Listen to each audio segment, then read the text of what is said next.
¿Quién decide cómo se ve una ciudad? ¿Quién se queda y quién tiene que irse? ¿Qué papel juega el Estado en estos procesos? Y sobre todo, ¿cómo se vuelve habitable una ciudad para el capital, pero invivible para quienes la sostienen?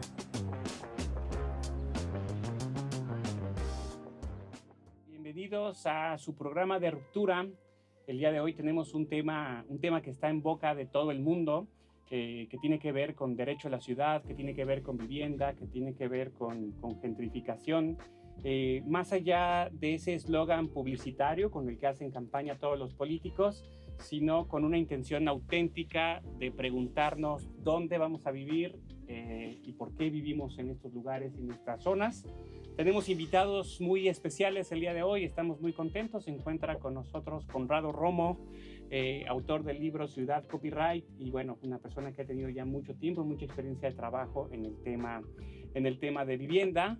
Se encuentra también con nosotros Mariana Casillas. Como saben, ella es parte de Ruptura, pero el día de hoy no está aquí para eso, sino está aquí para el escrutinio no. Público y de la ciudadanía en torno a su trabajo que hace con las iniciativas que han tenido en vivienda. Y se encuentra también con nosotros la maestra Patti Paz, que ella tiene ya mucho tiempo, desde 2017, en la zona del Retiro, en el centro de la ciudad, cerca del Parque Morelos. 2007. Dije... 17. No, Oye, 10 años. 10 años, 2007, cuando las villas panamericanas, Así aquella es. primera vez, y en constantes intentonas de todo lo que ha sucedido alrededor de esa zona. Bien, como dice Carlos, el día de hoy hablamos de un tema que tal vez a partir de la manifestación que hubo el domingo pasado en la Ciudad de México, en contra de la gentrificación, el tema ha estado en la discusión pública y en redes sociales y en distintos programas hemos escuchado desde quienes hablan de la gentrificación, desde como un proceso de desarrollo y de un mejoramiento urbano, y quienes han sido muy críticos. El día de hoy nos interesa estudiar estos conceptos como la gentrificación, como el derecho a la ciudad, que si profundizamos un poco, nada tiene que ver lo que hoy conocemos como el derecho a la ciudad, que se usa como un eslogan político,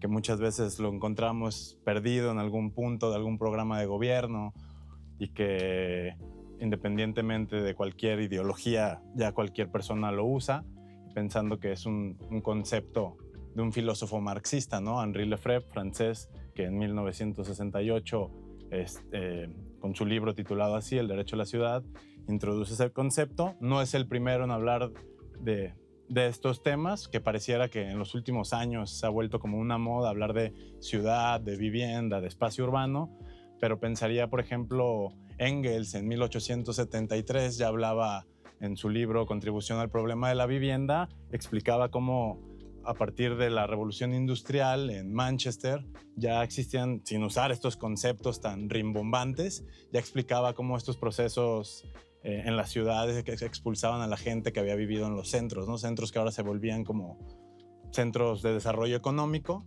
y las personas que habían vivido en esos centros habían sido expulsadas o desplazadas a las periferias, ¿no? Henri Lefebvre sigue como esta línea de pensamiento desde el marxismo y introduce el derecho a la ciudad, y también otro libro, La producción del espacio, donde explica de manera no muy clara, es algo denso, pero explica cómo el espacio está atravesado por relaciones de poder y por cuestiones ideológicas y políticas en contra de esta idea que nos han, pues durante mucho tiempo nos han querido vender de que la ciudad, el espacio es neutral y carece como de cuestiones políticas, ideológicas, ¿no? Entonces, para eso el día de hoy creo que, como tú ya presentaste, Conrado y la maestra Patti nos pueden ayudar a descifrar estos conceptos, ¿no? Cuando yo empecé a trabajar como funcionario, a mí me dijeron que me iba a dosificar, ¿no?, en mis opiniones, y que me iba a dar cuenta de que pues, el mundo no es como luego dicen los libros. Pero si algo yo he podido ver durante, pues yo creo que ya como 15 años de estar en la administración pública, es que la lucha de clases es algo que está presente permanentemente.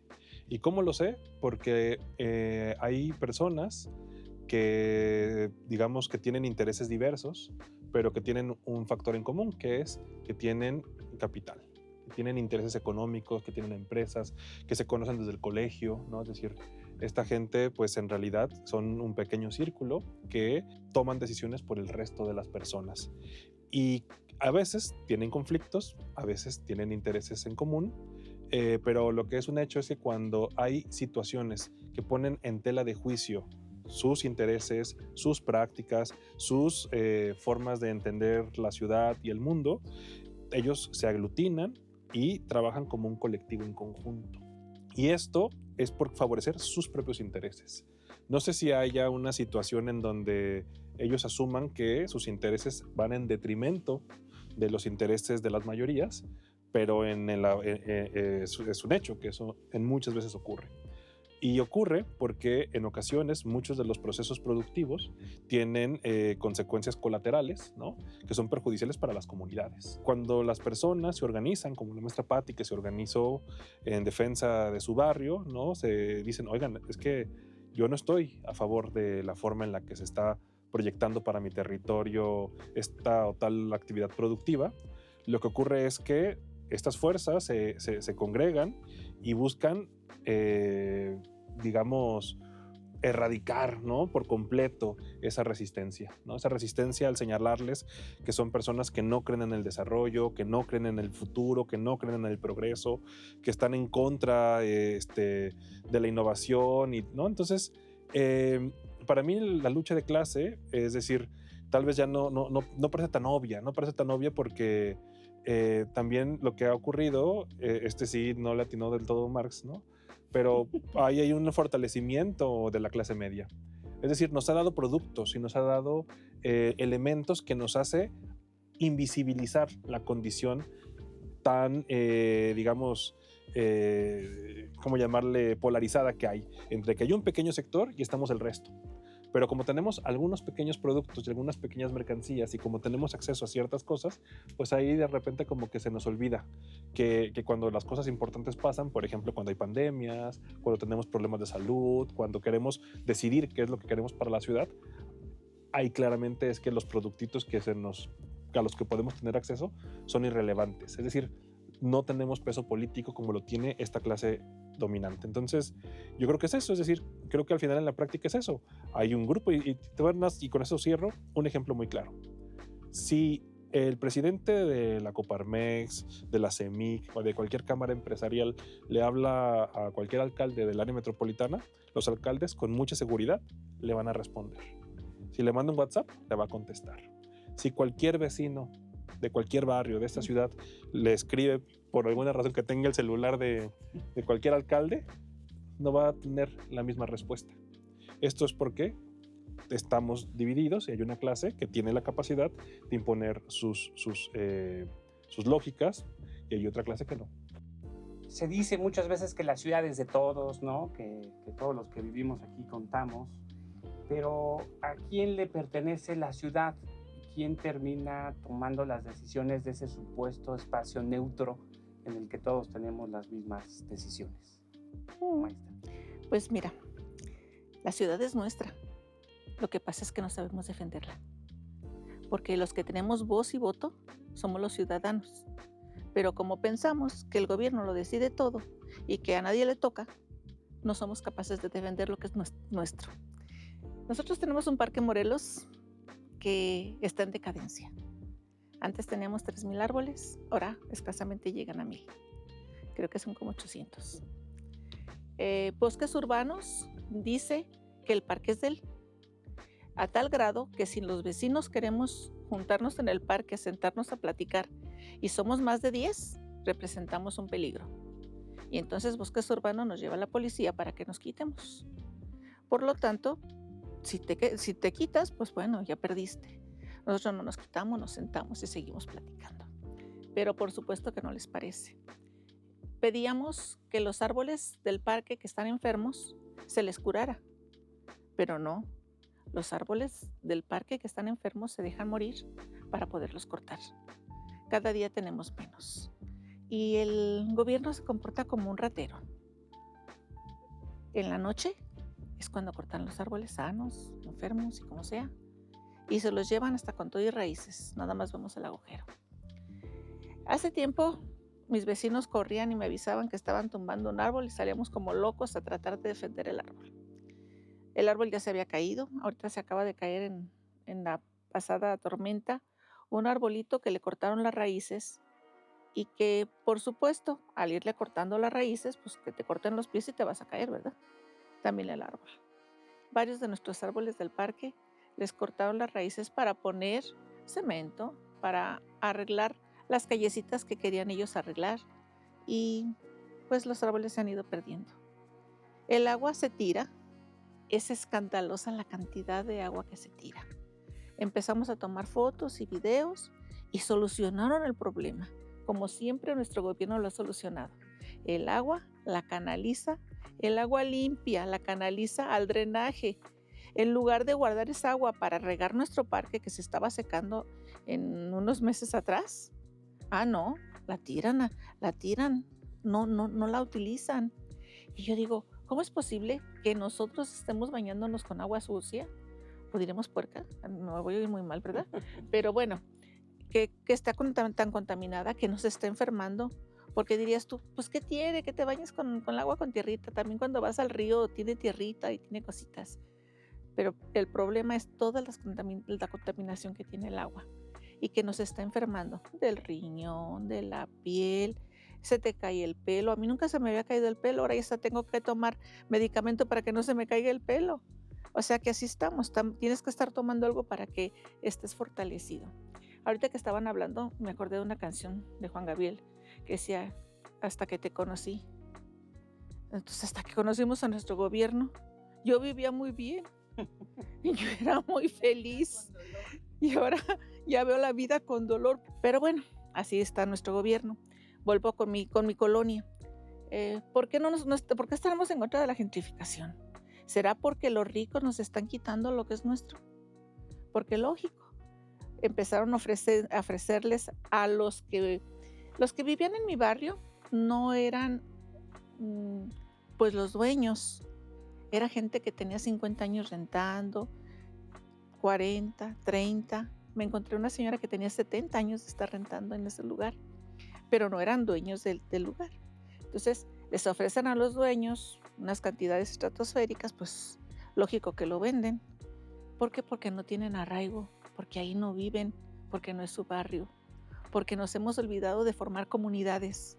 Ojalá tuviéramos la comunidad como antes, que te salías, platicabas y podías estar y podías hacer. ¿Por qué estamos tan mal en nuestra ciudad? Porque se ha perdido la humanidad, porque se ha perdido la comunicación, porque ahora ya no tenemos identidad, ni como mexicanos, ni como vecinos, ni como nada. Yo te voy a decir con mucho orgullo que hemos estado luchando mucho tiempo. Nos acabamos de inundar, yo me acabo de inundar en la anterior tormenta. Estaba plácidamente dormida, no oí ni truenos ni nada, hasta que empecé a escuchar a mis perras que estaban como locas. Y dije, ya me van a levantar, serán las 5 de la mañana. Despierto y veo que son las 3:30. Y empiezo a oír, ¿estará la maestra Patti? Yo dije, ay, esa soy yo. Y me asomo y veo el río. Dije, ay, ya estamos inundados. ¿Cómo estamos? Que Chuy, el de enfrente, siempre anda levantando las alcantarillas, las destapa para que se vayan. Y dice, maestra, casi no hay basura. Pero de repente empezó a subir el agua. Ya me di cuenta que parece que en el DEAN, quiero investigarlo porque no estoy segura, nada más me lo platicaron, que hay compuertas y cuando se llena la presa del DEAN, abren la compuerta y entonces el agua se nos viene a nosotros, porque de repente sube. O sea, es muy curioso. Tú estás viendo que sí, bueno, pues está inundando, pues ya lleva 20 centímetros, 30, pero de repente se sube muchísimo. Mi casa no es de las más bajitas, es de las más altas. Yo dije, espero, Dios, que no se haya subido tanto el agua acá adentro.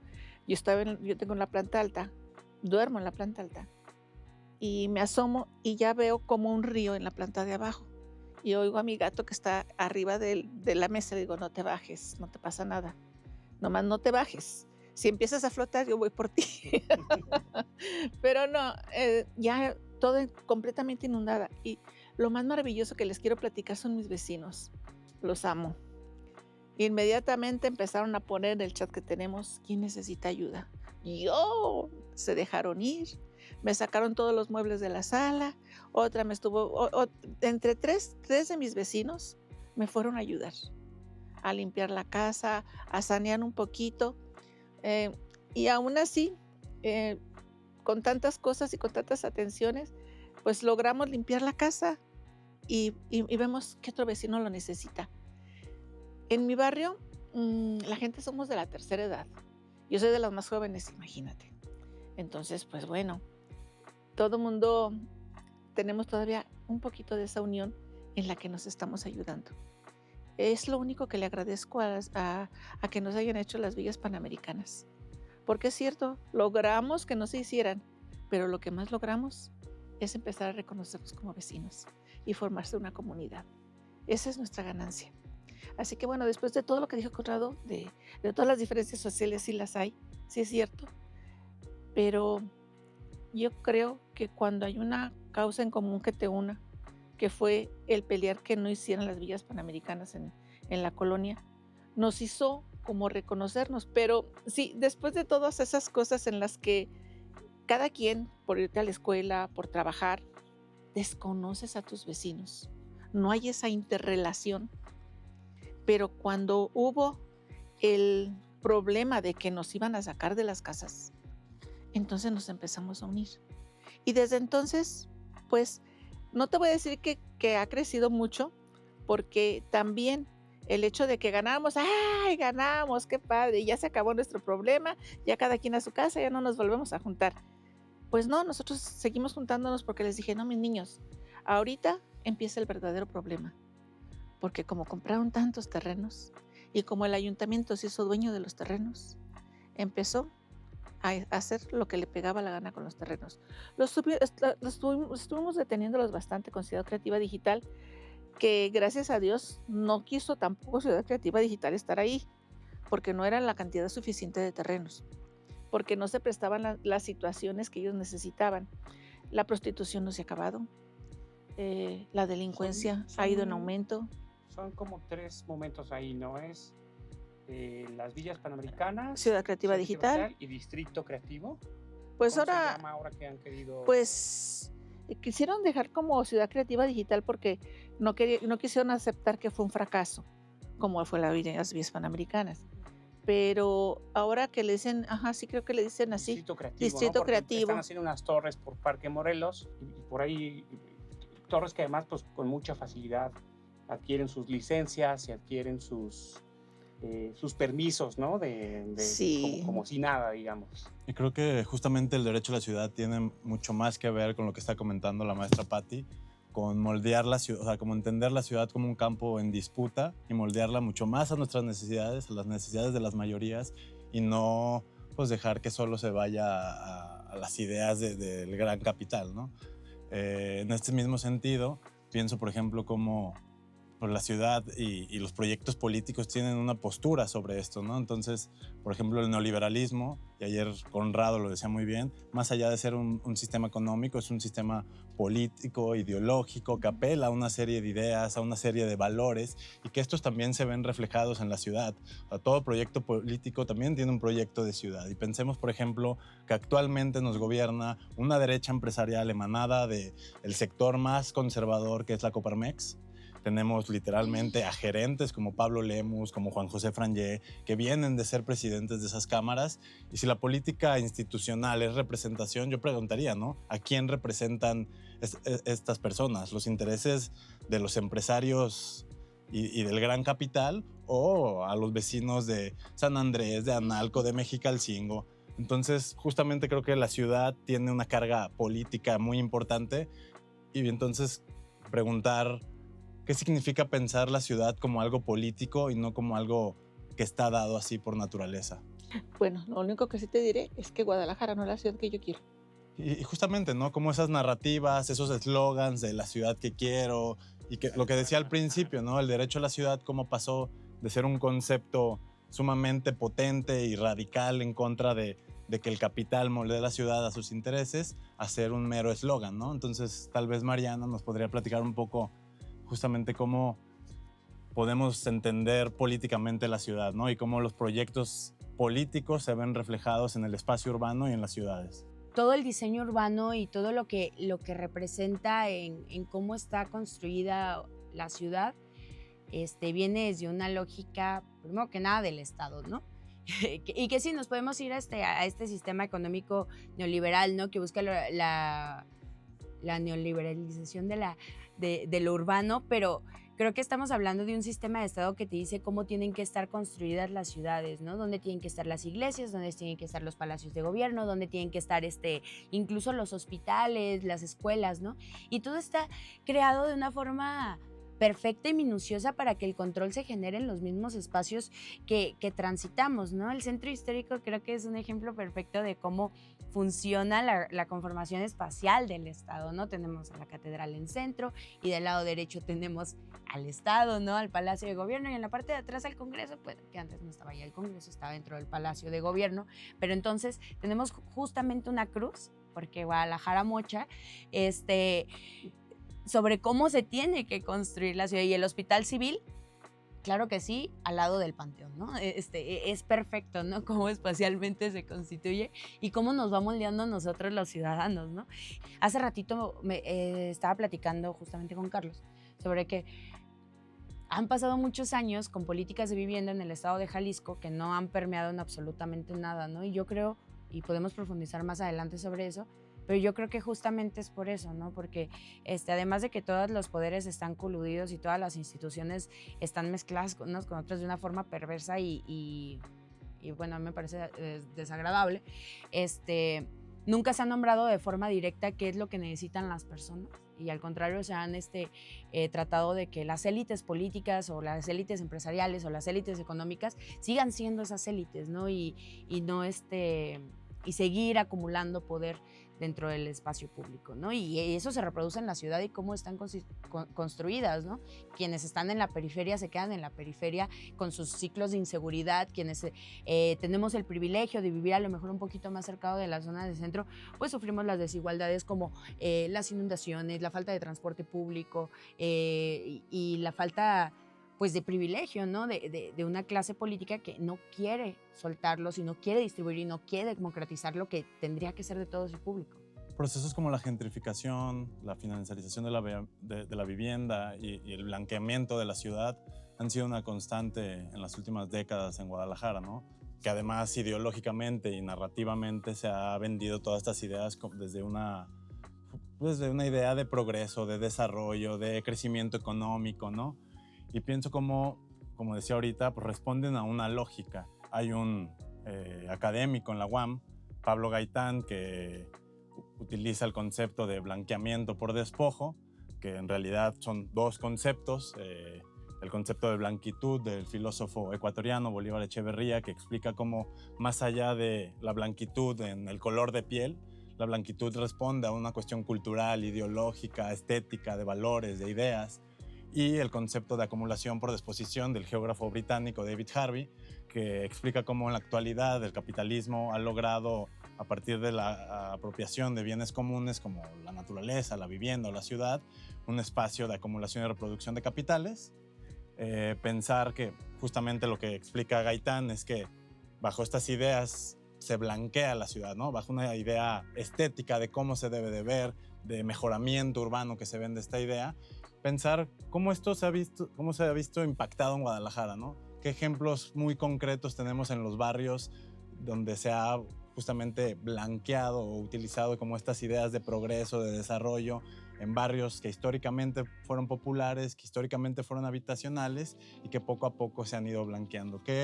¿Dónde ven estos procesos de manera más fuerte que han sucedido? No es tan reciente, es decir, tenemos un caso que es muy emblemático que tiene que ver con la Plaza Tapatía, ¿no? Es decir, la Plaza Tapatía, que si no mal recuerdo fue auspiciada por el gobernador González Gallo, ahí me corrigen, si no, ahí le cortan. ¿no? En La edición. neta no sé. Ajá. Te vamos a corregir. Ajá, El esperemos. año, el Ajá, año, el año, ¿Quién estaba en el Congreso? sí, ahí verte y te van los diputados, ¿sí, no? No, pero si no mal recuerdo, sí, fue este gobernador, pero lo que sí es que, pues, la Plaza Tapatía, pues, también fue un proyecto que tiene estas mismas características. Entiendo que en la Plaza Tapatía, bueno, lo que hoy es la Plaza Tapatía, donde está el Hospicio Cabañas, la catedral, esta cruz que menciona Mariana, pues, en realidad, pues, es un proyecto arquitectónico que implicó la expulsión de los habitantes originarios del centro histórico. Es decir, la cruz de plazas, ¿no? En realidad, no voy a inventar nombres porque... Díaz Morales. Díaz Morales, bien, sí lo traía. Entonces, yo vengo aquí, eso, filoso. gracias, bien, Wikipedia. Ajá. Pues bueno, fue una lógica de expulsión que intentó darle una apariencia distinta al centro de la ciudad, que estaba más relacionada a los imaginarios de la clase dirigente y de la clase empresarial de los años 70 que a las realidades y a las necesidades de las personas que viven en los barrios, ¿no? Del centro histórico, ¿no? Que bueno, le seguimos llamando centro histórico, pero bueno, ahora pues no es tan histórico porque tiene desde mediados del siglo XX en realidad la conformación en cómo se encuentra actualmente, y que además creo que es como un gran antecedente porque al igual que Ciudad Creativa Digital, al igual que las vías panamericanas, la Plaza Tapatía es un gran fracaso. Es un conjunto de estos edificios que en realidad están subutilizados. En realidad son muy pocas las oficinas, las viviendas, las personas que habitan y que transitan el centro histórico. Hoy hay muchas oficinas de gobierno porque pues no quedó de otra, ¿no? Hoy, digamos, tiene lo positivo de que es un espacio en donde se encuentran las familias, es un espacio de recreación, las fuentes sirven como espacios para quitarse el calor, ¿no? Pero como proyecto integral en donde había una serie de usos en el centro histórico, pues en realidad fue un completo fracaso. Tenemos un segundo punto que es, por ejemplo, el centro joyero, que intentó también, es una apuesta, es un imaginario de la élite de la ciudad, que intentó una vez más recuperar el centro histórico para que estuviera adecuado a sus intereses y a sus imaginarios. El centro joyero, pues ahí está, pero tampoco generó una detonación como ellos lo habían empezado. Porque además, y esto es una cosa curiosa, y es que todos estos proyectos siempre tienen discursos grandilocuentes, ¿no? Siempre te dicen que moviendo y haciendo y poniendo y quitando va a transformarse el grueso de la ciudad, y lo que termina siendo son pequeños proyectos que en el mejor de los casos adquieren una nueva dimensión por las prácticas sociales. Pienso incluso, por ejemplo, la cabeza de José Forbes, ¿no? Que es como el que, digamos, que a mí me parece espantosa, pero que al final de cuentas ha sido como reintegrada en el imaginario urbano como un gran monumento al moco, ¿no? Porque ahí veo a todos los muchachitos ahí metiéndose la nariz, ¿no? Y que entonces ahí tiene un valor que no estaba en la proyección de quien decidió poner el monumento ahí. Entonces, esto que mencionas tiene un poco más de tiempo. Claro que cada vez con cada década los imaginarios y las estrategias van cambiando. Por ejemplo, en el caso del Parque Morelos, pues primero fue el deporte, después el discurso fue la creatividad y la innovación, ahora el discurso es sencillamente lo inmobiliario. Ahora estamos como en una fase en donde ya estos proyectos de despojo ya ni siquiera requieren discursos. Antes por lo menos se esforzaban para darle algún tipo de legitimidad o algo. Ahora es el negocio por el negocio, es la inversión por la inversión. Y pienso que actualmente, ahorita lo mencionas muy bien, se vende la idea del desarrollo, del deporte, en ese caso las vías panamericanas. Pero pienso actualmente cómo está pasando lo mismo otra vez, ¿no? Con la idea del mundial, con la idea de que vamos a tener 3 partidos aquí. Ya vimos lo que está pasando en el Parque Rojo, que cercaron por completo y que hubo toda una serie de, pues incluso de violencia sistemática del Estado, que una vez más usa la fuerza pública para reprimir a los manifestantes, y que tanto la FIFA como Airbnb y el gobierno del Estado hace un par de semanas sacan un convenio para que Airbnb sea justamente como, pues ahora sí que el hotel del mundial, ¿no? Porque termina siendo eso, ¿no? Viviendas que históricamente respondieron pues, a las necesidades de las personas, hoy son hoteles de 2-3 días, de 2-3 noches, ¿no? Entonces vemos como otra vez la historia se repite. En su momento fueron las vías panamericanas, que vimos en el desastre que terminó, pero se vendía esa idea, y hoy, bajo la idea del mundial, vemos otra vez que empiezan a suceder estos procesos y tal vez usted, maestra, nos pueda platicar un poco su experiencia en esa resistencia muy importante que fue el Parque Morelos. Pues mira, hemos tratado de resistir lo más que podemos, pero ha habido un cambio también. Cuando las villas panamericanas podíamos manifestarnos. Sí, nos llegaron a mandar a los antimotines, pero nunca llegaron cuando estábamos. Ya cuando llegaban ya no estábamos. Solo fue en una ocasión. Y ahora tienes miedo de manifestarte. Yo te digo que la mayoría de mi gente es gente grande. No puedo arriesgar a la gente grande a que sea agredida. Y ahora eres agredida. Ahora sí buscan la forma de retener cualquier tipo de manifestación. Nosotros, cuando yo ya vi que no había seguridad para mi gente, nosotros ya no nos manifestamos. Pero ¿cómo comienza? O sea, ¿en qué momento ustedes se dan cuenta que tienen que salir a las calles? O sea, ¿en qué momento dicen la gentrificación, el despojo, ahí viene, ¿no? Disfrazado de esta idea de progreso, de las villas panamericanas, de mejoramiento urbano. ¿En qué momento ustedes visualizan que es el momento de salir a las calles, de organizarse? Pues fíjate que fue muy curioso. Al principio creíamos que estaban como cuando los españoles les cambiaban el oro por los cristalitos, ¿no? Que nos decían que iba a estar muy bonito el parque, íbamos a tener banquetas nuevas, iban a cambiar el drenaje, cosa que no ha sucedido, iban a cambiar las tomas de agua, íbamos a estar, pero no sabíamos quiénes íbamos a estar. Entonces, cuando empezamos a darnos cuenta de que era una gran mentira, de que no era cierto que íbamos a estar nosotros, quiénes iban a estar, quién sabe. ¿Y de qué se trataba? Cuando nos dimos cuenta de que no había estudios para el suelo, cuando nos acercamos a gente que estaba muy preparada, como Arturo Gleason, que nos habló perfectamente de cómo era toda la parte de agua y cómo se distribuía. Cuando nos dimos cuenta de lo que había sido nuestra ciudad y que se había permitido el que se destruyera tanto, yo quiero cerrar los ojos y pensar. Imagínense el Parque Morelos con 3,000 árboles. Era un lugar donde llegaban hasta los venados que venían desde la barranca de Huentitán, lleno de pájaros. El río San Juan de Dios, que tuvieron la buena idea de taparlo para que ya no pusieran basura, no educar a la gente, no decirle todo lo bueno y a utilizar esa agua que estaba pasando por ahí, no tenían que traérselas desde Chapala. Pero pues si estaba pasando por ahí no podían cobrar más que 2 pesos y traérselas desde Chapala podían cobrar 10. Entonces por eso se las trajeron desde Chapala. Cuando nos dimos cuenta de que el agua azul se la acabaron, que era un lugar tan hermosísimo que tenía un lago, que estamos llenos de manantiales por toda la parte de la barranca, cuando vimos todo lo que se había perdido. Cuando nos dimos cuenta de que habíamos cambiado por la modernidad nuestro bello paisaje, nuestro gran lugar de Guadalajara. La Alameda, así se llamaba el Parque Morelos. Era el lugar donde los ricos iban a darse la vuelta. Era donde tú podías disfrutar cuando hacía calor de irte al parque a sentar a la orilla. Yo lo hice con mis padres. Jugar en la banquetota para no sentir el calor.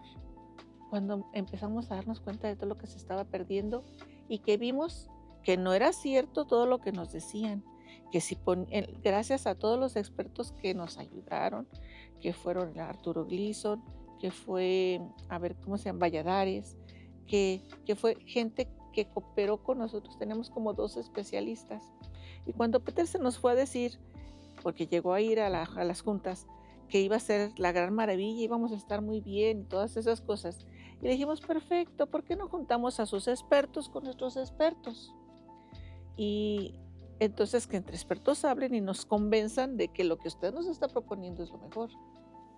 Sí, tuvimos 2 reuniones en las que invitaban a los medios de comunicación, pero los medios de comunicación tenían que decir que quienes habían tenido la razón eran los del ayuntamiento y que nosotros no habíamos tenido la razón, pero cuando no pudieron con los argumentos que daba nuestra gente tan preparada, entonces empezaron como a abrirnos los ojos. Haz de cuenta que fue así como un despertar. y empezamos a tener la necesidad de unirnos para defendernos. Y desde entonces, si tú me preguntas por qué nos seguimos juntando, nosotros nos seguimos juntando todos los lunes a las 7. ¿Y qué hacemos?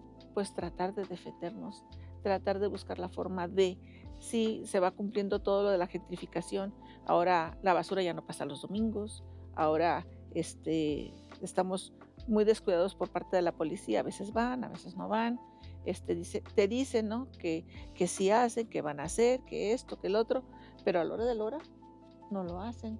Podríamos estar, aparentemente aquí estamos los 5 de acuerdo en que la vivienda es un derecho. Es un derecho. No es un negocio. Está puesto incluso en el artículo 4 constitucional, ¿no? En el mayor sitio de la Carta Magna, artículo 4 de la Constitución, todo el mundo tiene derecho a la vivienda digna. Pero pese a esto, yo me pregunto, ¿cómo vamos a conseguir divulgar esto en lo que los 5 estamos de acuerdo? Porque por ahí hace poco, quien hoy el gobernador, Pablo Lemus, dijo, trabajen más para que se compren su casa. Si quieren Incluso, vivienda, trabajen. Si quieren vivienda, trabajen para que... Y luego la pueden hasta rentar por Airbnb, ¿no? Hace unos días, me parece que en una televisora del oligopolio también hablaron de las legislaciones que Mariana está trabajando para la regulación del Airbnb, pues que son ocurrencias, que son, ¿no? Ideas comunistas. Ideas comunistas. Entonces, nosotros estamos de acuerdo, ¿no? Hay una serie de medios corporativos que trabajan para el gobierno con esa maravillosa verdura que se llama el chayote, ¿no? Pero entonces, ¿cómo desde el territorio y no desde el escritorio, porque a mí también me gusta David Harvey, pero cómo desde el territorio podemos divulgar el trabajo que Mariana hace con la ley de Airbnb, el trabajo que hace Conrado, ¿no? Desde incluso Ciudad Copyright, este maravilloso libro, y cómo podemos divulgar esa resistencia tan fuerte que se ha hecho en la zona del Parque Morelos? ¿Cuáles son esas tareas que debemos hacer? Porque se nos dice incivilizados, se nos dice que estamos contra el progreso, se nos dice que estamos contra la inversión. ¿Cómo nos vamos a poner de acuerdo ahí, Mariana, para que estas iniciativas lleguen, no solo porque se necesita que estén en la ley, sino porque necesitamos divulgar ampliamente que la vivienda es un derecho y no es un negocio? Ayer estábamos platicando justamente con el compa Andrés de la Peña, quien es periodista y ha dedicado gran parte de su labor periodística en el tema de la investigación, en el tema sí, del derecho a la vivienda, la ciudad, etc.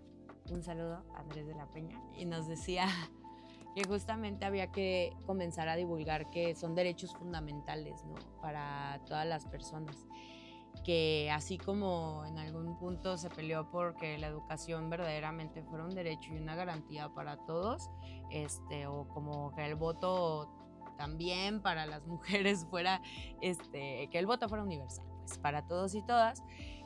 También la vivienda se tiene que empezar a socializar desde una labor pedagógica como un derecho fundamental en el que tenemos que acceder todos y que no es negociable y que es algo a lo que debemos ser acreedores por el simple hecho de haber nacido aquí en el país, ¿no? Y en ese sentido, pues, o sea, esa es la parte como bonita y pedagógica de decir, hola, tienes derechos, bienvenido, pero creo que justamente no es suficiente, ¿no? Nosotros desde la Diputación estamos impulsando varios paquetes de iniciativas, ¿no? La regulación de los topes a la renta en el Estado, la regulación del Airbnb, queremos también que se tipifique como delito la especulación inmobiliaria. Punitivistas me han dicho, pero creo que es interesante también. Queremos arrendamiento social asequible para las personas, pero a ver, eso es chamba que nosotros hacemos desde una oficina y que redactamos iniciativas y a través de las experiencias vividas de resistencia como las de la maestra Patti, o desde las experiencias académicas y también de pues de chamba, ¿no? Que pueden hacer los compas como Conrado, como Maxi, como Andrés, como toda esa banda que ha sido muy generosa en compartir los conocimientos, pero nunca va a ser suficiente, ¿no? Yo soy fiel creyente de que la acción directa tiene que ser siempre, siempre acompañada de todas las iniciativas que hagamos, ¿no? Y que de nada sirve legislar y subirte a una tribuna y dar el discurso más incendiario, rebelde acerca de que la vivienda tiene que ser un derecho y no una mercancía, y que estos gobiernos corruptos nos están quitando el derecho a la ciudad, que lo están haciendo y que son unos culeros. Pero de nada sirve hacer eso si en la calle no estamos socializando y combatiendo esa batalla, esta batalla pedagógica o la batalla cultural que le llaman, que tampoco me encanta llamarle así. Si no ganamos esta batalla en el 1 a 1 con las personas que nos rodean, ¿no? Con la gente, con mi abuelita que tiene miedo a perder su patrimonio porque ya le inventaron una fake news sobre que la nueva reforma al Infonavit le va a quitar su casa, o con mi tía, la que no entiende por qué el hecho de regular el tema del Airbnb la puede beneficiar a ella, aunque ella ni siquiera tenga Airbnbs, ¿no? O sea, y está un poco contradecida con eso, ¿no? Creo que ganar esas batallas, esas pequeñas batallas que tenemos todos los días en la calle va a ser importante, pero también organizarnos desde la colectividad para salir y confrontar a quienes han decidido que la ciudad es su negocio. Va a ser también bien importante en este momento coyuntural que estamos viviendo. A ver, ustedes lo nombraron, se viene este convenio FIFA Airbnb, Ciudad de Guadalajara, solamente para 3 partidos que vamos a ser sede oficial del Mundial el año que entra, y hay inversiones millonarias, ¿no? Yo quisiera ver esas mismas inversiones en la búsqueda de desaparecidos, yo quisiera ver esa misma inversión en que haya agua en todas las colonias, ¿no? Y si nosotros como personas habitantes de Guadalajara, del estado de Jalisco, no confrontamos y no les ponemos un costo político a esos actores o a esos sujetos políticos que toman decisiones por nosotros, pues van a seguir haciéndolo, ¿no? Y van a seguir votando en el Congreso que suba la tarifa del agua, y van a seguir votando en el Congreso en contra de las legislaciones al tema de la vivienda, y van a seguir haciendo de nuestra ciudad una mercancía, ¿no? Entonces hay que nombrarlos, y hay que nombrarlos de que están siendo incongruentes, que están siendo violentos y que están siendo antiderechos. ¿Cuál es el impacto que tienen estas plataformas como Airbnb, no? Porque sí, ahorita la maestra Patti narraba un escenario muy ideal de cómo se deberían de ver los barrios, de cómo debería ser la ciudad, donde conoces al vecino, donde sabes dónde está el perro que te puede morder, donde sabes quién te puede prestar algo, quién puede cuidar, dónde puedes dejar a tus hijos, ¿no? E incluso niños jugando en la calle, que cada vez que creo que se ve menos. Con la llegada de estas plataformas y todos estos procesos que ya hemos nombrado aquí, la vivienda se ha encarecido por completo. Vemos todos los días en los periódicos locales y nacionales cómo los precios de la vivienda siguen subiendo y subiendo y subiendo. Por ejemplo, la última vez que yo revisaba los precios de la vivienda en Guadalajara, creo que el precio promedio de la renta estaba entre 23,000, 25,000 pesos, cuando el salario promedio no supera ni los 10,000 pesos, ¿no? Por ahí dicen que no deberías de gastar más del 30% de tus ingresos en vivienda. Entonces, cuando la vivienda adquiere este carácter de mercancía, de bien especulativo, ¿qué pasa con la vida de las personas? ¿Qué pasa con la vida cotidiana? ¿Dónde se ven?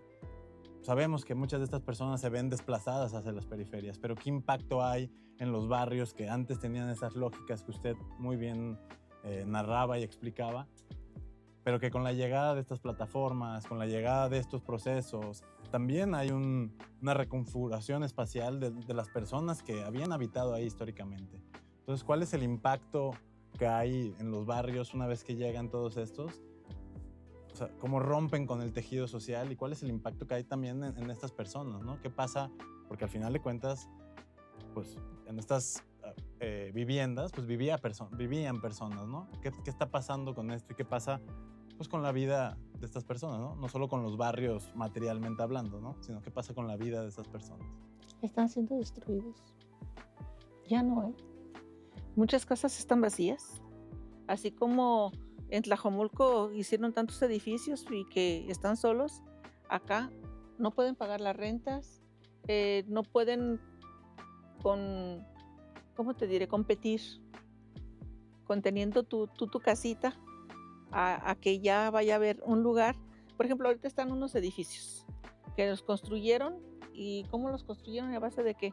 Pues bien fácil, mira, estaban intestados.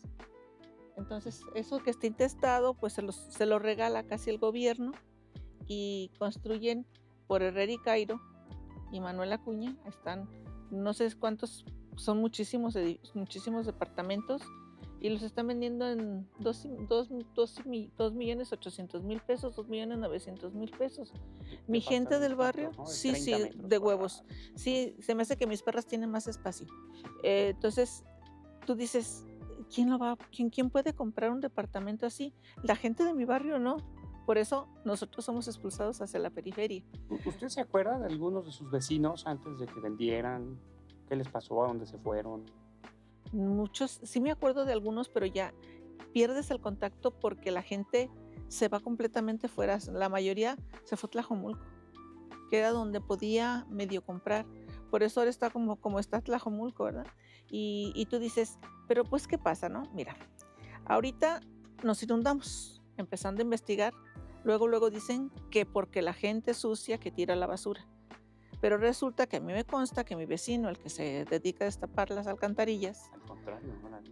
no había basura. Me dijo, no hay basura. ¿Qué pasa? Que está saturado el drenaje. Yo digo, a ver, ¿en qué lógica te pones a hacer edificios cuando sabes que los servicios ya están al tope? Entonces, nunca nosotros no hemos pasado tanto tiempo en el que te cortaran el agua. Ahora sí, ahora ya nos empiezan a cortar el agua. Dentro de mi lógica es, ¿a quién le van a dar primero el agua? ¿A nosotros? Y conste que somos los que llegamos primero. Y primero es en llegar, primero está en derecho. Pero pues el gobierno no lo va a ver. Entonces vamos a tener el problema del agua. El problema del alcantarillado. Porque ahora los que tenemos planta baja, mi casa es dúplex. Los que tenemos planta baja, por la planta baja, a la hora que te inundas, a la hora que ya no tiene la capacidad del drenaje, porque pues ya tiene tantos años y no está para soportar, no se hizo para soportar tanta cantidad de habitantes, tantas viviendas. Entonces está a tope y no les importa y así están metiendo el drenaje, así lo volvieron a meter. Estuvimos viendo ahí que estaban metiendo el drenaje al que ya existía, porque pues esas son partes de los ahorros. O sea, a lo mejor piensan que el gobierno piensa que somos tan tontos que no nos damos cuenta de que nos hicieron estudios de suelo, que están secando los mantos acuíferos que hay tanto ahí en el Parque Morelos, que está a tope el drenaje y el problema va a ser para nosotros. ¿Ellos qué? Ellos venden, se van y nos dejan con el problema. Yo siempre les he dicho, bueno, si es tan bueno hacer edificios, ¿por qué no los hicieron a un lado de la casa del gobernador? Por ejemplo. Por ejemplo, yo digo, yo encantada de la vida, le cedo todos nuestros beneficios, que los hagan allá en sus casas. Entonces, la movilidad, si a mayor cantidad de gente, mayor cantidad de vehículos, ahorita estamos al tope, yo me acuerdo que cuando jugábamos soga en la calle, que te digo que muy pocas veces lo hice, pero podíamos jugar soga porque pasaba un carro y luego pasaba otro carro, y ahora no puedes hacerlo. Ahora ya ni siquiera pueden jugar fútbol los chiquillos por la cantidad de vehículos que están pasando continuamente. Esta parte, yo tengo una pregunta muy práctica, muy testimonial. ¿Cómo fue que, o sea, en qué momento se dieron cuenta, sí, si usted se acuerda, cuando las villas panamericanas se cancelaron y dijeron, lo conseguimos? Sí, ese fue un momento de gloria. Claro. Mira, yo creo que estuvimos haciendo las cosas muy bien porque teníamos un buen equipo. Nos estuvieron apoyando mucha gente sin ningún interés económico, como te digo, como Arturo Gleason, como Valladares, como, no me acuerdo cómo se llamaba el economista, que también siempre estaban con nosotros, nunca nos cobraron por apoyarnos. Entonces, eso, la presión de la gente, nos íbamos y hasta el perro nos llevábamos, nuestras viejitas caminaban, cada rato hacíamos manifestaciones. Petersen tenía otro sentido. Él, yo creo que estaba educado de otra manera y quería que el gobierno siguiera siendo panista. Entonces él buscaba mucho el que la gente lo aprobara. Entonces no nos atacaba tan abiertamente. Trataba de convencernos, de decirnos lo bueno que era que fueran, que hacerse las vías panamericanas aquí con nosotros. Dice, pues que no hay hoteles o que estamos muy mal como para que no puedan poner, no hay ningún hotelito como para que por unos cuantos días los pongan. Entonces, les dábamos muchos argumentos. Entonces le decíamos, es que yo no quiera. Digo, es más, usted no me cae mal, me cae bien. Le digo, pero haga de cuenta que es como con un niño que resulta que lo tengo que reprobar, aunque me caiga bien. Así está usted. Le tengo que decir que no está bien porque lo que estás tratando usted de hacer es de perjudicarnos. Entonces, la gente tenía como más conciencia de que sí nos iban a perjudicar. Sabíamos que, por ejemplo, pusieron lo de cuando Ciudad Creativa Digital abrieron la calle de Baez Alzaga. Entonces no pudieron hacer el kit que querían hacer. ¿Por qué? Por la cantidad de agua. Sabemos que desde la primavera vino un río por la calle de Reforma. Y si tú recuerdas, precisamente en Alcalde y Reforma no podían contener la cantidad de agua. Por eso se tardaron tanto en lo del tren. Entonces, o sea, digamos, fue la protesta en calle. La protesta en calle. De un gobierno que vale la pena decir, lo hemos dicho aquí varias veces, el gobierno naranja es represor. Así es. Es muy represor y Así sabe, es. y sabe. Y luego, la presencia de los expertos. Bueno, pero en ese entonces era un gobierno panista. Pues por eso nos Igual de dejaron represor, creo manifestar. que es la herencia que le dejó, ¿no? Menos represor. Yo siento que era menos. Administración, yo también lo creo. Esa administración. No hablemos de Ramírez Aldacuña. No. hablemos de- Claro. Yo también creo que municipalmente esa administración tenía más escucha. No, bueno, la maestra Pati está dando su testimonio. Claro. Discúlpenme, pero puede decir ella que no, con mucho gusto. Podemos debatir eso en un capítulo Vamos a especial. dedicarle 6 capítulos. Jalisco es conservador. Sí. Mucho escritorio, poco territorio, dicen por ahí. Pero bueno, entonces, o sea, ¿hubo algún recurso judicial? ¿Se ampararon? Sí, empezamos primero por hacer una asociación civil, de la que yo soy la vicepresidenta, porque nos dimos cuenta que era la forma en que íbamos a ser escuchados. Claro. Entonces, esa fue una. Otra, tuvimos el apoyo de los partidos que estaban en contra del PAN, que nos apoyaron. La coyuntura política. Sí, claro, cruzarla por supuesto, prácticamente. mira, nos apoyó Aristóteles, nos apoyó, En paz bueno, descanse. En paz así se me olvidó, Salvador Cosío, o sea, sí tuvimos, inclusive también Rocío Nocamora, Eterna.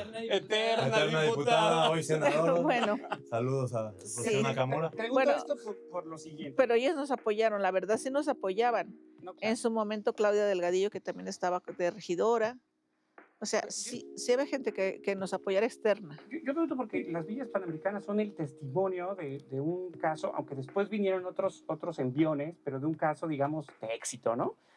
Y lo pregunto porque Sí.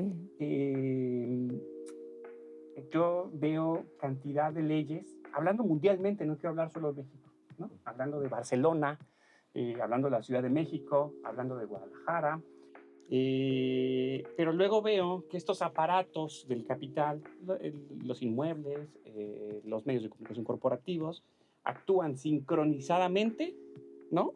Para golpear todo eso. Se impugnan, se amparan. La ley de Airbnb de máximo 100 días en Ciudad de México está parada. Mucho se ha dicho que tiene que ver por el Mundial, que después del Mundial la echamos a andar, pero antes del Mundial. ¿Qué podemos hacer, Conrado? Es la gran pregunta. Es también un poco para Mariana, pero te toca a ti. Para que el Estado, yo hace mucho peleaba cuando yo era anarquista, antiestatista, todavía soy un poco mi corazón, y Conrado decía, no, el Estado está bien, el problema son los que lo gobiernan, los que lo tienen. ¿Qué podemos hacer para que haya más casos de éxito como las villas, y como el caso de las villas panamericanas en relación al Estado y a la política? Yo como soy profundamente estatista, así Sí, ya sé, yo me acuerdo de ti. No, a ver, yo no sé. Fundamentalmente resumiría la respuesta. Tengo algunas intuiciones, ¿no? Es decir, lo primero que creo que es importante reconocer es que el Estado es un aparato técnico. ¿Y en qué sentido me refiero a lo técnico? No en el sentido más tecnocrático de que solo hay una forma correcta de hacer las cosas, sino de que el Estado tiene fierros y hay que saber moverlos. La forma en la que se mueven hay decisiones que son ideológicas y son políticas. Es decir, el otro día en la conversación que tenemos ponía el ejemplo. Guadalajara requiere agua. ¿La sacamos de Chapala o recuperamos agua de lluvia, por ejemplo? ¿No? ¿En qué invertimos más o menos? ¿Invertimos más en Airbnbs ahora que viene el Mundial o invertimos más en el tema de desaparecidos? ¿No? Esas decisiones, todas esas tienen un componente técnico y tienen un componente político, ¿no? Es decir, ¿en qué decidimos en qué gastar? ¿Cómo vamos a gastar eso? ¿No? Porque habrá cosas que incluso en términos meramente económicos, pues a veces el costo-beneficio en términos muy mercantiles, pues a lo mejor no salen, ¿no? Es decir, recuerdo cuando aquí pusieron en Guadalajara el camión nocturno, ¿no? El búho nocturno. Y entonces el argumento para desaparecerlo fue que se quitó porque no era redituable económicamente. Pero a lo mejor hay muchas cosas que no tienen que ser redituables económicamente, sino que es un esfuerzo colectivo social, porque el Estado es un esfuerzo colectivo, ¿no? En el que a veces tiene que apostar por cosas que no sean redituables económicamente, pero que son de un beneficio, aunque sea para pocos, ¿no? En ese sentido, yo lo que creo y que intuyo es que se tiene que dar también una pelea ideológica dentro del aparato del Estado, con los burócratas. Tenemos que platicar con ellos, tenemos que sensibilizarlos. Aquí los compañeros que trabajan en el Congreso. Yo hace muchos años que trabajé en el Congreso, pero recuerdo ahí que hay un poder que es omnipresente y omnipotente, que es el asesor de base del Congreso del Estado de Jalisco, ¿no? Porque por ellos pasan una serie de decisiones, ¿no? Pero están ahí enquistados desde el siglo XIX, ¿no? Con las mismas prácticas y las mismas lógicas de siempre, y están incapacitados para reconocer que hay una visión distinta, de que hay discusiones que se dan en la ciudad, porque ellos viven ahí. Y claro, son un gran Google de la ley. Y si les pregunto el artículo 14 del Código Urbano, ahí la tienen, vale. Pero si yo, y esto es real, ¿no? Esto es real, en algún momento y presentamos una iniciativa que incluía la palabra espacio, ¿no? Y entonces se burlaron de mí, me dijeron, el espacio, que él quiere regular el espacio sideral, ¿no? Y entonces les decía, no me refiero a ese espacio. Y entonces, de verdad, tardé semanas discutiendo hasta que la discusión llevó a abrir la maldita RAE, a ver qué significaba espacio. Para mi desgracia, la RAE... Un órgano monárquico, por cierto. Pero es que llegó a ese punto, es que no había capacidad de interlocución, pero la maldita RAE, lo primero que dice es el espacio sideral. La entrada léxica número 1. Claro. Pero hay un autor que a mí me gusta mucho, que se llama Curcio Malaparte, ¿no? Que tiene un texto que decía técnica de golpe de Estado, ¿no? Y un poco lo que le dice es que todos los golpes de Estado, pues sí, tienen un componente de movilización social, pero también tiene un importante componente del sector burocrático, porque cuando la revolución triunfe, como decía la maestra Patti, se gana, pero después, ¿qué sigue después de que se gana? Pues después de que se gana, llega la parte que es un poco más aburrida, le llega la parte que es un poco más de paciencia y de entendimiento y de reconocimiento, es qué hacer, ¿no? Y ese qué hacer requiere burócratas. Y requiere gente que haga los planes parciales. Y requiere gente que tome decisiones y que mida y que... Entonces, me parece que una de las áreas que hay que también trabajar ahí es eso, porque a veces también reconozcamos también que pues, el Estado se guía por leyes. Y en ocasiones el sentir social es complejo de operar cuando uno ya está en el ejercicio de gobierno, ¿no? Pero lo que tiene que ocurrir es que quien esté haciendo un ejercicio de gobierno tiene que tener la sensibilidad suficiente para reconocer y generar puentes. Y si hay cosas de la normatividad y de las leyes que no están adecuadas a ese sentir social, pues habrá que tener procesos para transformarlo. Y eso me parece que, no, o sea, obviamente no es la respuesta, pero me parece que es una de las áreas que no necesariamente están tan exploradas. Sí, coincido totalmente con Conrado, tampoco soy anarquista aquí como Carlos. Bueno, que fue anarquista. Y pienso, por ejemplo, en esta definición muy clásica del Estado que Engels hace en el Manifiesto Comunista del Estado moderno es prácticamente como un sector que defiende los intereses de la burguesía, ¿no? Hoy creo que esa idea, por más vieja que pueda ser, la vemos hoy con, como ya dije aquí, con esta derecha empresarial que nos gobierna actualmente. yo sí creo que hay que disputar el Estado, ¿no? Hay que disputarlo no romantizando el Estado y sus instituciones, sino disputarlo para buscar su transformación radical, ¿no? Creo que, y lo hemos visto, ¿no? O sea, dentro del espacio que Mariana y yo ocupamos hoy, ella como diputada, yo como asesor, no, pero muchas veces las lógicas a las que responden las votaciones... no, o sea, creo que tener a alguien como Mariana adentro, y no digo que ella vaya a cambiar radicalmente todo, ¿no? Y que vaya a tumbar el aparato del Estado y lo vaya a transformar radicalmente. Pero sí hace una grieta dentro de estas oportunidades que tal vez si no tuviéramos a alguien como ella actualmente ahí, pues no estaría sucediendo, ¿no? Yo entiendo que la lógica del Estado, de las iniciativas, de todo esto, topa muy rápido, ¿no? O sea... Pero entonces también preguntarle a Mariana cuáles son, ella como representante popular, cuáles son las principales resistencias que ha encontrado en contra de estas legislaciones que ella busca y que, pues para muchos de esos personajes son sumamente radicales, ¿no? No nos bajan incluso de socialistas, comunistas, y los queremos expropiar y estamos atentando en contra de la propiedad privada, que es todo un tema, ¿no? Entonces, tú, Mariana, cómo has visto las resistencias que has encontrado a estas propuestas, a estas iniciativas, pues que buscan, no digo que cambiar radicalmente todo, pero sí ponerle un tope y regular esas problemáticas? Bueno, pues, o sea, el fin de mi participación política en general, y no digo de esta diputación, o sea, de que yo haga política, sí es buscar la transformación radical del orden de impuestos, ¿no? Y después vemos todo lo demás, pero ¿cuáles son las barreras? El pacto de clase. O sea, el pacto de clase que hay en el Congreso, y es bien patético, porque la verdad es que hay muchísimos diputados y diputadas que ni siquiera están dentro de esa clase dominante a la que le afectaría esta clase de regulaciones. A ver, estamos hablando de que estas regulaciones son para el 1% más rico del estado de Jalisco, ¿no? Y yo creo que el 1% no tiene necesidad de andar de diputado o diputada legislando porque no les hace falta, ¿no? Entonces, creo que hay un pacto de clase bien torcido y muy estúpido dentro de los diputados y diputadas que creen que defienden sus intereses, pero en realidad están defendiendo los intereses de una clase dominante política que los atropellaría de ser necesarios para conseguir sus intereses económicos, ¿no? Entonces, primero que nada, pues yo me acercaría a los compas diputados y decirles, bebé, ni eres clase alta, bebé, no eres millonario, no eres de esas cámaras empresariales, a lo mejor tienes un apellido compuesto, pero no representas nada para los intereses económicos que esa banda quiere imponer, ¿no?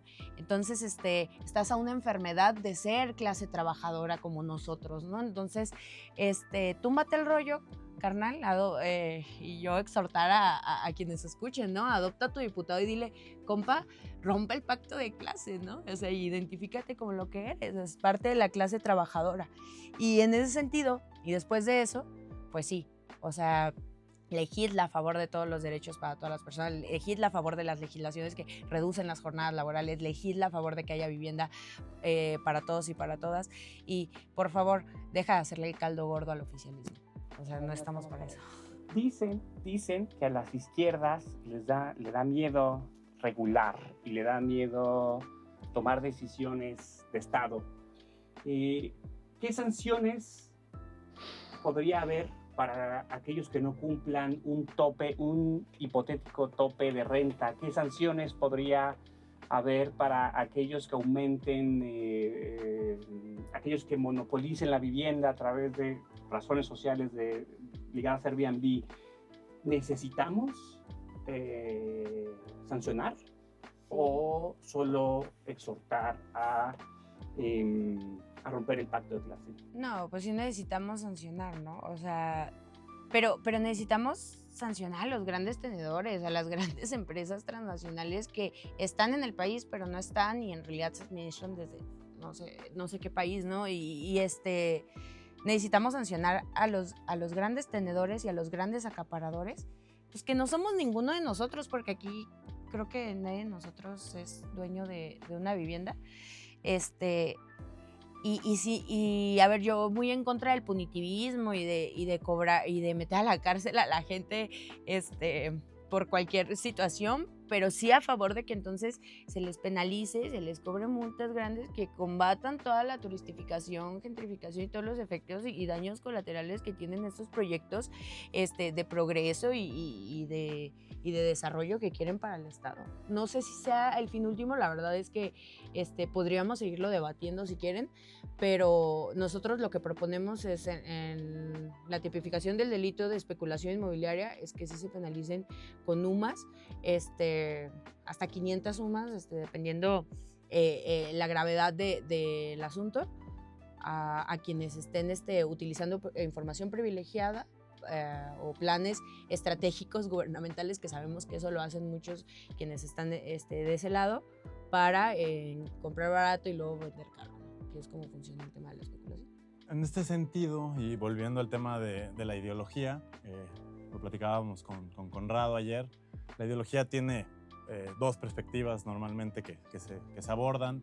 Una, como Marx lo señala en la ideología alemana, como falsa conciencia, que después, por ejemplo, Antonio Gramsci lo retoma como el sentido común, como aquellos marcos ideológicos que han sido históricamente impuestos, con los cuales analizamos el mundo y nos entendemos en el mundo, ¿no?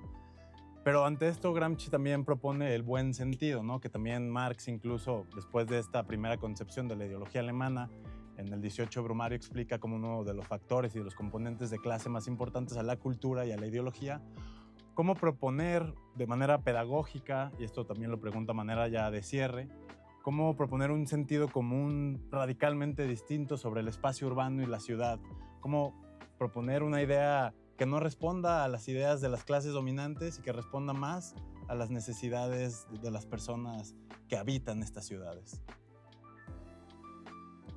Bueno, yo creo que lo primero es que puedas tener acceso a una vivienda digna. Que si puedas tener el recurso, no sé si como lo hacían cuando yo compré la casa donde vivo. ¿Cómo lo hicimos? Bueno, pues tú pagabas una renta y al término de X cantidad de años, la casa era tuya.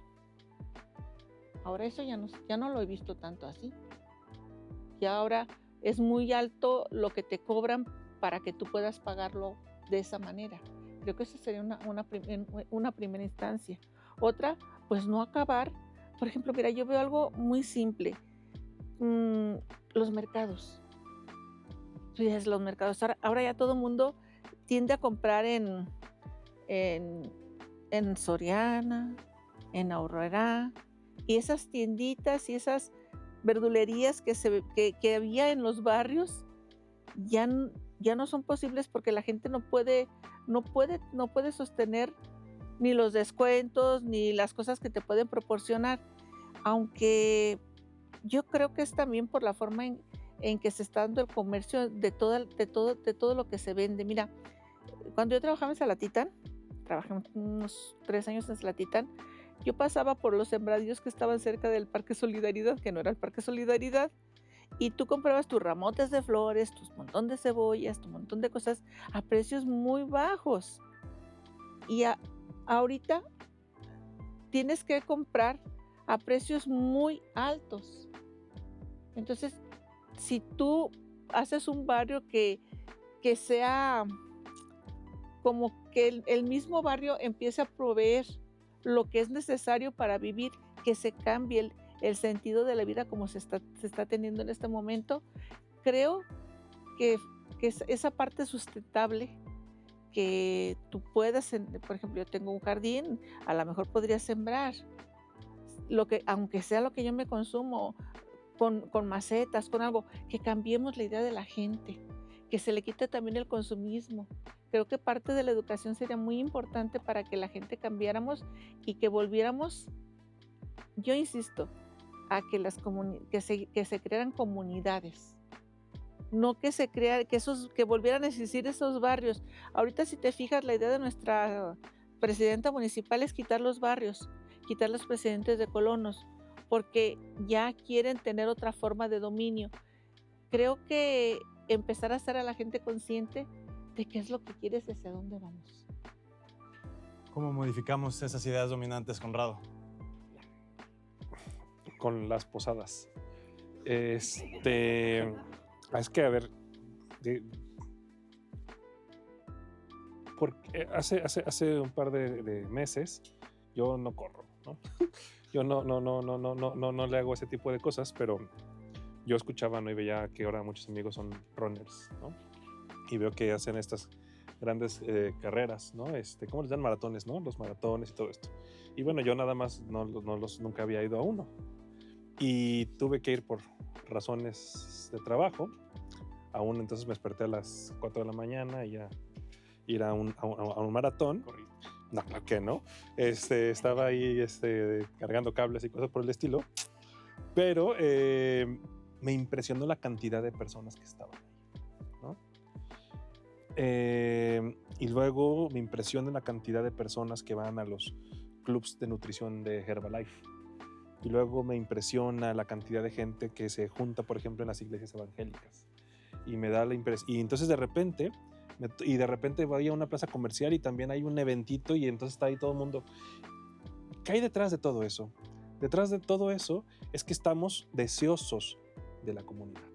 De todo eso que mencionaba la maestra Patti. No la perdimos, no la extraviamos, nos la quitaron. Yo algo que recuerdo mucho, que me parecía importantísimo, que recuerdo con mucha nostalgia, son las posadas. Yo ahora no me considero una persona religiosa, pero ahora que lo pienso, me parecía fundamental en mi proceso de socialización y de encuentro con mis vecinos y de reconocerme y porque ahora las posadas son pedas, ¿no? Con el perdón, ¿no? Pero antes. Pues sin malas palabras. Sí, no importa, pero Aquí no son tigres, bien. Pero claro, ¿sabes? Toda esta tradición y del canto y los de afuera y los de adentro y la piñata y todo esto va generando una forma de hacer barrios, ¿no? Y de repente yo recuerdo ir con mis papás a la fiesta del templo, ¿no? Y los cohetes y todo ese tipo de cosas, ¿no? Todo eso al final genera memorias y genera identidad y genera reconocimiento con los otros. Y lo que ocurre es que hemos roto todas esas prácticas y lo que nos quedamos es con un vacío de sensación de yo quiero comunidad. Y entonces lo que ahora nos venden otro tipo de comunidad. Pero todas esas comunidades están a partir de pagos, son espacios de consumos, no son espacios justamente de encuentros, ¿no? Que rememoran cosas, sino que simplemente son espacios que nos dicen, que nos aparentan, que nos simulan encontrarnos con otros, pero que en realidad no están ahí. Entonces, tal vez la estrategia sea volver a juntarnos y recobrar esas otras cosas que nos han dado identidad, y reconocer que estamos deseosos del encuentro con los demás. Entonces, yo creo que tal vez esa sea una estrategia, o sea, buscar la fiesta, el encuentro, el mercado, etcétera. Mariana, brevemente en el mismo tenor para cerrar. ¿En una frase? En una frase porque el tiempo está ya encima. Somos seres sociales en busca de rituales, ¿no? Y el compa, el doctor Oscar Ramón decía en el Observatorio de Movimientos Sociales que los barrios necesitan militancia, ¿no? Entonces yo creo que pues volvamos a militar en el barrio, en hacer barrio. Bueno, pues con esto hemos llegado al fin de Ruptura. Muchísimas gracias por acompañarnos. Creo que la gran conclusión del día de hoy es la recuperación de los espacios comunitarios dirigidos hacia ese lugar de las afectividades, del recuerdo, del querer, claro, en compañía de una legislación profunda, contundente de las izquierdas en el Congreso. A nombre de Ruptura, pues gracias por acompañarnos el día de hoy y muchísimas gracias a la producción, que ustedes no los ven, están allá detrás de las cámaras y hacen posible que estemos aquí contándoles todas estas cosas. Hasta luego.